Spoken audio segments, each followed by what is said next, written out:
My name is Luis Aguilar from EU Business School. I represent EU Business School. It's an institution in Germany, Spain, and Switzerland, for those that would like to study business. I'm here today at the EduCare Education Fair to promote our institution and bring what opportunities Kenyan students can have if they study with us at EU Business School. Some of the popular courses that students can study with us are Bachelors. So we have programs like the Bachelors of Business Administration. We also have Artificial Intelligence for Business. We have Sports Management, which is quite popular, and also Finance. But we also offer the Masters and MBA programs with different specializations. We also have Artificial Intelligence for Business, Marketing, Management, and some of my favorite ones are Business Analytics and Data Science, and also Luxury and Fashion Business. What I can say that in these countries, if you work very hard and also you take advantage of all the career support that we do offer in our universities, in our business school, it is very possible and the chances get higher that students also get very job opportunities after graduation. Also covering the other part, I think that students should focus on what they like. And the good part about business is it's very marketable. It can be applied to literally everything. Music needs business, medicine needs business, sports needs business. And it can be applied to definitely everything. Hi, my name's Akash Amin, and I'm the Director of International Business Development at Full Sail University, which is located in sunny Orlando, Florida, in the USA. We focus more on emerging technologies and entertainment media. So anything from film, music, design, sports, and the business behind that, down to like computer science, simulation, artificial intelligence, and things like that. But for Kenya, I would say predominantly it's a STEM-seeking market, so a lot of technology and business students. But there's a lot of students that are looking for business, but I'm getting a lot of students asking the right questions, such as business with tech, right? So which falls under the STEM umbrella. And there are certain advantages of taking STEM programs in the US. But yeah, a lot of STEM, a lot of tech, a lot of business. But I've also had some students that are interested in media design and film and television and things like that. I would firstly understand what makes the student tick. What is important to the student? What makes the student happy, right? Try and shut out the exterior noise, and really try and look at what makes you happy. And then do a little bit of research on these industries and where they're going, where they were, where they're going, what they're predicted to do in the future, and then see where you fit into that. And that's the best way that I can try and advise these kids. My name is David Butuk. I'm a parent. I came here for EduCare because of my son, who just completed his KCSE and would like to join one of the institutions outside the country. He's interested in taking aeronautical engineering. The tuition fee for some is a bit higher, some are affordable, but what we are looking for is if we can get some scholarships, if they can be availed, then it is okay. Yes, because at the end of the day, education is the most important thing. As you all know, what is going on in our local universities. Right now we have a lot of interference. Some universities are closing down. Some lecturers are always in the streets. So it's a bit frustrating. And I think it is because of interference, political interference. So the experience I'm getting inside here is that the universities there are so independent that you don't hear anything about interference. So what is motivating most of us to look elsewhere is because of what is happening, what is going on the ground. I would like him to join in September, because most of the universities they are saying it is September or January. The chances are not, they are high, depending on the grades. If a student had good grades, KCSE, then the chances are high, especially for Northern America universities, yes. My name is John Mutueri Mireti. I'm the Associate Regional Manager for Murdoch University, which is based in Perth, Western Australia. We are here to talk to students and parents, particularly at this time when the KCSE results have been released. So we are giving study opportunities to students to study in Perth, Western Australia. One of the major reasons why we encourage students to study and in Perth is because of the very high standards of education that are there in Australia. We have degrees such as information technology that are cutting edge. They have machine learning, artificial intelligence, autonomous systems, engineering systems, sustainable energy engineering, nursing, courses that are excellent for Kenyan students. So one of the key things about studying in Australia is that students get the opportunity to work while studying. It's called work integrated learning. And because in Australia, in Western Australia particularly, there are very advanced industries such as mining that use technology. Students who take courses such as engineering technology are able to practice their skills in corporates that are very advanced, and they are able later on to transfer those skills when they come back to Kenya. They can bring those skills to local universities here in Kenya, or even those skills to our mining industries in Kenya, and that is important to grow our nation, Kenya. The other thing which is important is that students can stay back in Australia and work.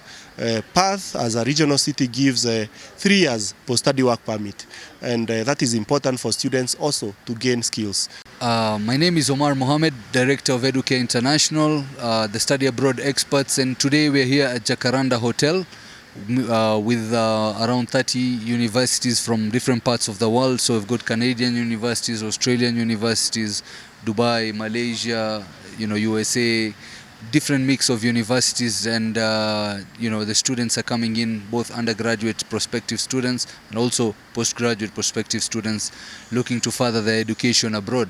So this is a great platform for us to connect directly the students and the universities so that they can exchange ideas, exchange information, they can seek answers to the questions that they may have.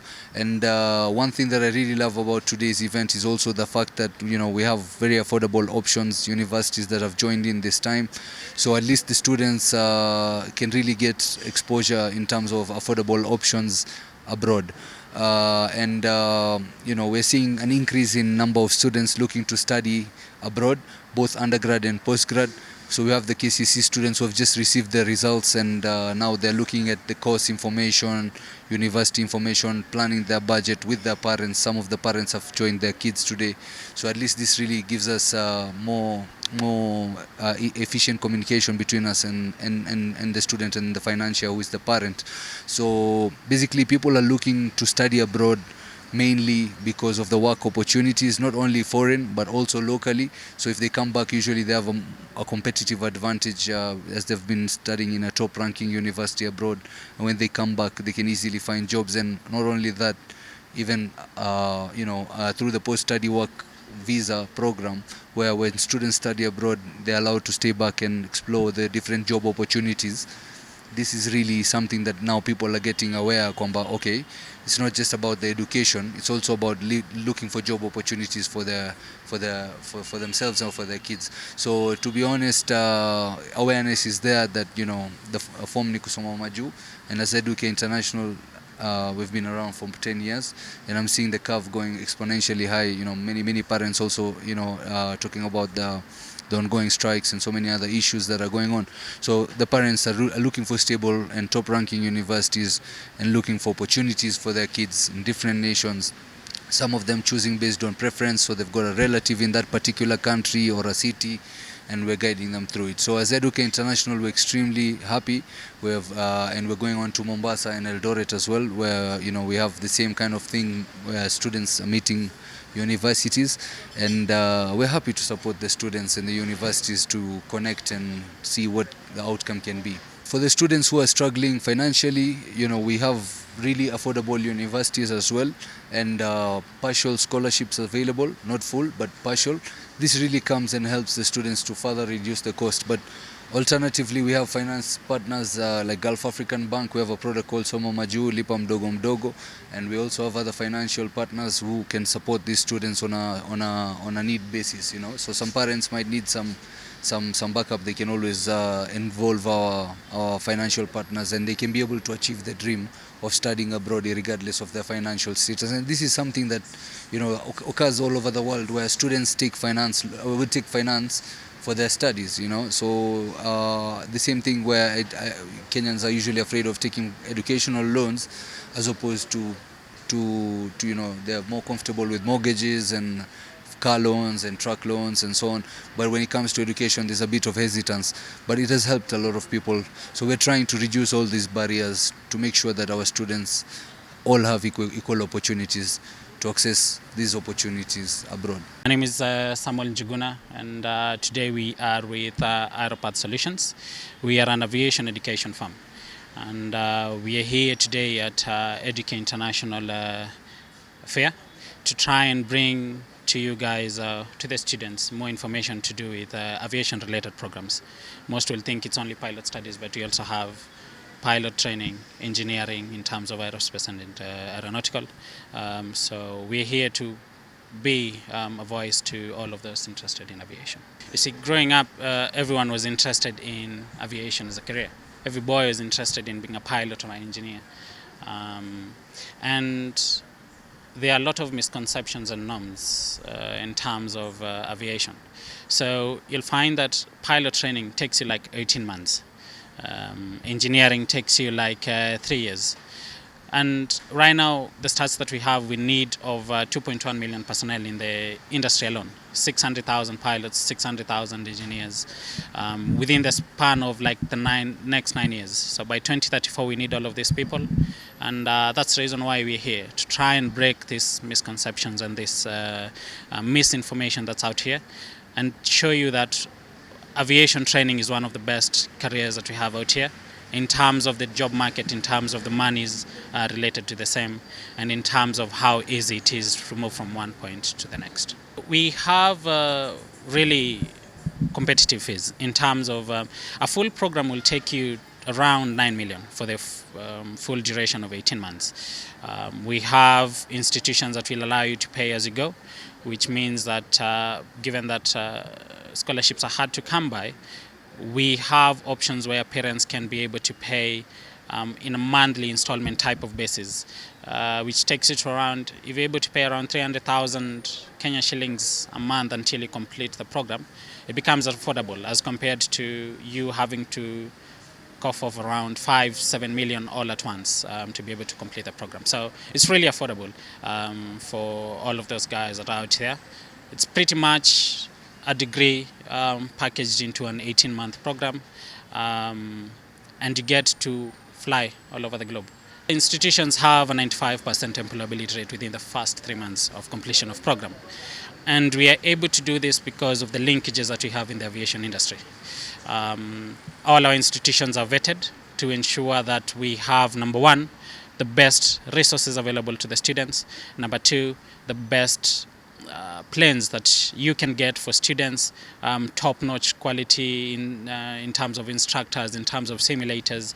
And by the time you're completing this program, you have all the resources that you need and all the training that is needed to be able to take you to the next step in becoming an airline pilot. So it's not just training that you put in your pockets, it's training that you can be able to take it to the next step. And the next step is becoming a cadet pilot, joining an airline, and then now starting to build your hours. You start as a cadet, you build all the way to a captain, a senior captain, get to move to as many destinations as you may have, get to fly as many planes as you may need to fly, or you may wish to fly.